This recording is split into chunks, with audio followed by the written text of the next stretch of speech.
આજરોજ છોટાઉદેપુર જિલ્લા ખાતે પાણી પુરવઠા અને સિંચાઈ વિભાગના અનેકવિધ યોજનાઓ ચાલી છે અને વિજેતા અહીંયા આવ્યા હતા.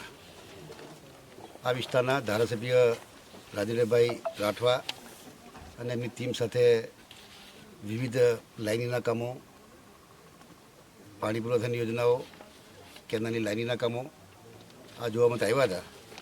એમાં રાજવાસણા ગામે હેરણ નદી ઉપર રબર ડેમની કામગીરી ચાલી રહી છે.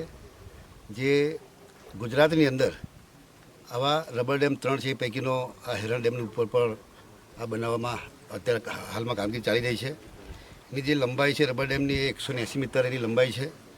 સાથે સાથે 3.5 મીટર ફ્રેસ્ટ લેવલ છે અને પાણી સંગ્રહ શક્તિ 3.5 MCM પાણીનો સંગ્રહ થવાનો છે. જે કુલ કમાન્ડ વિસ્તાર છે 3420 હેક્ટર જેટલા વિસ્તારમાં આ ડેમ બનેથી સિંચાઈ માટે પાણી એમને મળવાનું છે. અને એમાં લાભિત ગામો જે 25 ગામો છે એ પૈકીના 10 ગામ બોદરીના છે અને 15 ગામ સંખેડા તાલુકાના છે. અને સાથે સાથે આજે એની પ્રોજેક્ટ કોસ્ટ છે એ 82.97 એટલે કે 83 કરોડ રૂપિયાના ખર્ચે આ ડેમની કામગીરી ચાલી રહી છે. અને 30 મહિનાની અંદર આની કામગીરી પૂર્ણ થયેથી લોકોને આ વિસ્તારમાં સિંચાઈ માટેનું પાણી પણ મળવાનું છે. એની સાથે સાથે સુખી જમણા કાંઠા મુખ્ય નહેરની જબુ ગામ જે ડિસ્ટ્રીબ્યુટરી છે એને પણ લાઇનીનું કામ ચાલુ વર્ષે ચાલી રહ્યું છે. એમાં 47.53 કરોડના ખર્ચે આ કામગીરીની શરૂઆત થઈ છે અને 12 મહિનાની અંદર આ કામ પૂરા કરવાનું છે. એમાં નાના નાના સ્ટ્રક્ચરો જ્યાં ડીઓ હોય, બ્રિજ હોય, એમાં 159 જેટલા નાના સ્ટ્રક્ચરોનું પણ કામ અંદર સાથે સાથે સામેલ કરવામાં આવ્યું છે. આ મુખ્ય નહેરની લંબાઈ એ 16 કિલોમીટરની છે અને માયનોર થઈને 31 કિલોમીટરની લંબાઈની આ નેટવર્ક ધરાવે છે.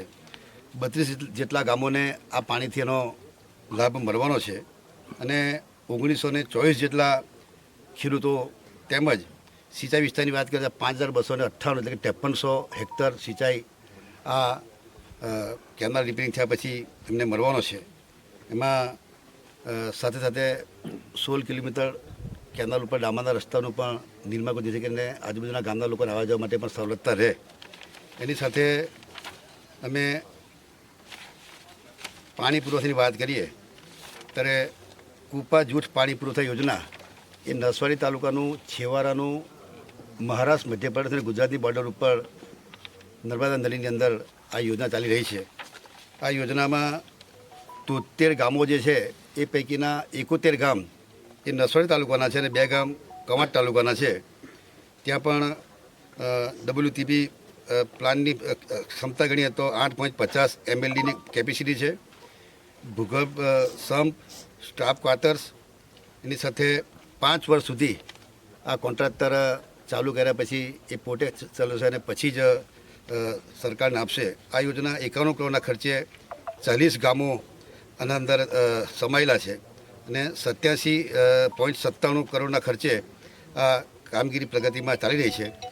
ટૂંક સમયમાં એ કામગીરી પૂર્ણ થયેલી પણ એ વિસ્તારના લોકોને કે જે પહાડી વિસ્તાર છે અને નીચે નદીમાંથી લગભગ 335 મીટર ઊંચાઈ ઉપર પાણી લઈ જઈને ઉપર સમ બંધાઈને ધીરે ધીરે પાણી આ બધા ગામોને મળવાનું છે. બીજા એક અહીંયા હાટી પગલા ઉમરવા જૂર પાણી પુરવઠા યોજના છે. એમાં પણ 52 જેટલા ગામોને આ લાભ થવાનો છે. એમાં જેતપુર પાવીના 29 ગામો, છોટાઉદેપુરના 9 ગામ, બોદરીના 14 ગામો, આમ મળીને 52 ગામો જે થાય છે. એમાં 66.85 કરોડના ખર્ચે આ કામગીરી ચાલી રહી છે અને કામગીરી 100% પૂર્ણ પણ થઈ છે. જે પ્રકારે છેવાડાના માનવીની ચિંતા કરીને આપણા યશસ્વી વડાપ્રધાન આદરણીય નરેન્દ્ર મોદી સાહેબે ગુજરાતના મુખ્યમંત્રી હતા ત્યારથી જે રીતે ઉડવન સિંચાઈ યોજના અમલમાં લાવીને જે વિસ્તારમાં ડેમથી ઉપરવાસનો વિસ્તાર હતો, જે ડુંગરાળ વિસ્તાર હતો, એવા લોકોને હાઈટ ઉપર પાણી પમ્પિંગ કરીને પહોંચાડીને ઉપરથી ડ્રીપ સિસ્ટમ કરીને તમામ ખેડૂતો પોતે પોતાની રીતે પોતાનું સિંચાઈ કરી શકે એ પ્રકારનું કામગીરી કર્યા હતા. એમના જ પગલે આ રાજ્યના મુખ્યમંત્રી શ્રી ભૂપેન્દ્રભાઈ પટેલ પણ આવા વિસ્તારોની અંદર જલ્દીમાં જલ્દી કામ પતે, લોકોને જલ્દીનો લાભ મળે એ પ્રકારની જ્યારે કામ કરી રહ્યા ત્યારે હું આ વિસ્તારમાં વિઝિટ કરીને વહેલામાં વહેલા તકે જલ્દી કામ પૂરા થાય અને છેવાડાના લોકોને એનો લાભ મળે એ પ્રકારની કામગીરી